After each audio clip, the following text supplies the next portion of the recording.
जितने भी हमारे प्यारे विद्यार्थी हैं उन सभी के बीच में एक नया टॉपिक लेकर आज हम लोग आए हैं। उसका नाम है सरल सूक्ष्मदर्शी यानी सिंपल माइक्रोस्कोप।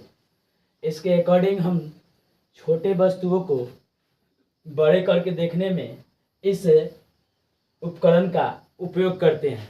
मेन उपयोग इसका है कि किसी भी छोटे वस्तु को बड़ा करके कैसे देख सकते हैं, और इस सूक्ष्मदर्शी को हम लोग मैग्नीफाइंग लेंस के नाम से भी जानते हैं। यह एक छोटे उत्तल लेंस होता है, जैसा कि आप लोग के बीच में यहाँ पे देख रहे हैं, स्क्रीन पे बनाए हुए हैं।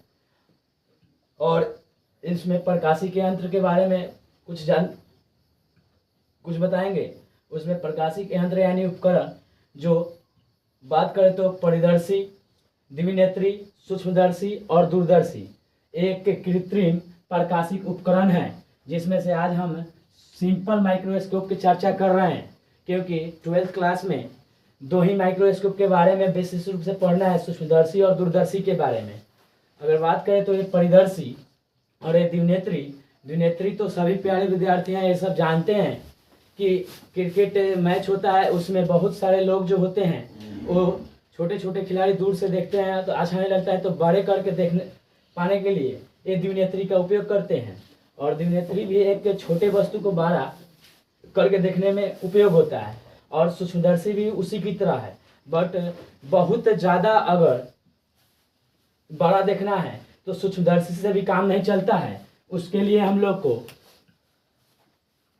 एक और सूक्ष्मदर्शी का ही प्रकार है, जिसमें हम लोग बोलते हैं सरल सूक्ष्मदर्शी, और एक बोलता है एक जो होता है कंपाउंड माइक्रोस्कोप यानी संयुक्त सूक्ष्मदर्शी के माध्यम से बहुत बड़ा प्रतिबिंब हम देख पाते हैं किसी वस्तु को। तो यहाँ सिंपल माइक्रोस्कोप की चर्चा करेंगे। ये एक छोटे उत्तल लेंस होता है, और इसको हम लोग फोकस बिंदु और प्रकाशी केंद्र के बीच में वस्तु को रखते हैं, और प्रकाशी के जो वस्तु होता है वहां से प्रकाश निकलता है तो लेंस पे पड़ता है। लेंस पे पड़ने के बाद जब कोई प्रकाश किरण मुख्य अक्ष के समांतर आपतित होती है तो फोकस से होकर गुजरती है, और एक हम लोग प्रकाश किरण ये वस्तु जो AB है, इससे देख रहे हैं आप लोग एक प्रकाश किरण गुजर रहा है जो प्रकाश केंद्र से सीधे निकल जा रहा है, तो एक कहीं जाकर आगे जाकर मिलने नहीं जा रहा है, इसलिए इसको हम लोग पीछे की तरफ ले जाएंगे। पीछे ले जाएंगे तो ये प्रकाश किरण कहीं जाकर मिलेगी, यानी मिलती हुई प्रतीत होगी। तो इस सिंपल माइक्रोस्कोप से जो प्रतिबिंब बनेगा वो आभासी प्रतिबिंब बनेगा, और वस्तु से बहुत बड़ा आप लोग को दिखाई दे रहा है कि A', B' एक प्रतिबिंब है जो AB से बहुत बड़ा है, लगभग 10 गुना बड़ा बना सकते हैं हम लोग। और इससे ज़्यादा अगर बनाना होगा तो फिर इस सिंपल सूक्ष्मदर्शी का काम नहीं आएगा, संयुक्त सूक्ष्मदर्शी का उपयोग करना पड़ेगा। तो यहाँ पे जो प्रतिबिंब बनता है वो आभासी बनता है और सीधा बनता है और वस्तु से बड़ा बनता है। इस सूक्ष्मदर्शी का उपयोग ही है और इसका काम ही है कि किसी भी छोटे वस्तु को बड़ा वस्तु के रूप में देख सकें और उसको बड़ा करके देख सकें, या दूर की वस्तु को नज़दीक करके हम लोग देख सकें। इसके लिए हम लोग सूक्ष्मदर्शी का ही उपयोग करते हैं, उसमें भी सरल सूक्ष्मदर्शी का उपयोग करते हैं। क्योंकि सिंपल माइक्रोस्कोप से किसी भी वस्तु को, अगर वो वस्तु की जितनी ऊंचाई है उसके लगभग 10 गुना ऊंचाई तक की वस्तु को हम लोग देख सकते हैं। जैसे कि इसका मैग्नीफाइंग पावर जो होता है जनरली M प्लस में अगर लिखते हैं तो इसका जो वैल्यू आता है वो D/U आता है।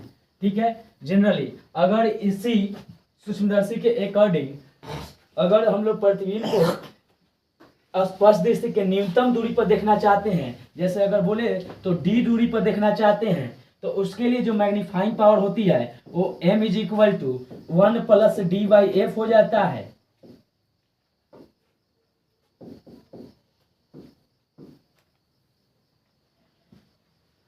तो ये सूक्ष्मदर्शी का काम होता है। विशेष रूप से इसकी व्याख्या हम लोग आज एक गैलेक्सी कोचिंग में एक नया टॉपिक लेकर हम लोग आए हैं, और इस टॉपिक को बहुत अच्छे से हमारे प्यारे विद्यार्थी जो है समझ पाएँ, और इसका फीडबैक हम जरूर सभी विद्यार्थी से आगे चल करके मांगेंगे कि कितना समझ में आया है। अगर ये समझ में विशेष रूप से आ गई है, अगर 80% बच्चा को भी और 20% को नहीं आया है, तो उसके लिए हम लोग विशेष क्लास की सुविधा रखे हैं उसमें आकर के जो 20% बच्चा है वो जरूर जानेंगे कि थोड़ा सा इसकी और विशेषता बताइए, और इसका जो है हम लोग विश्लेषण अच्छे ढंग से करेंगे वहाँ पे। तो आज की क्लास हमारी इतना ही रहेगी।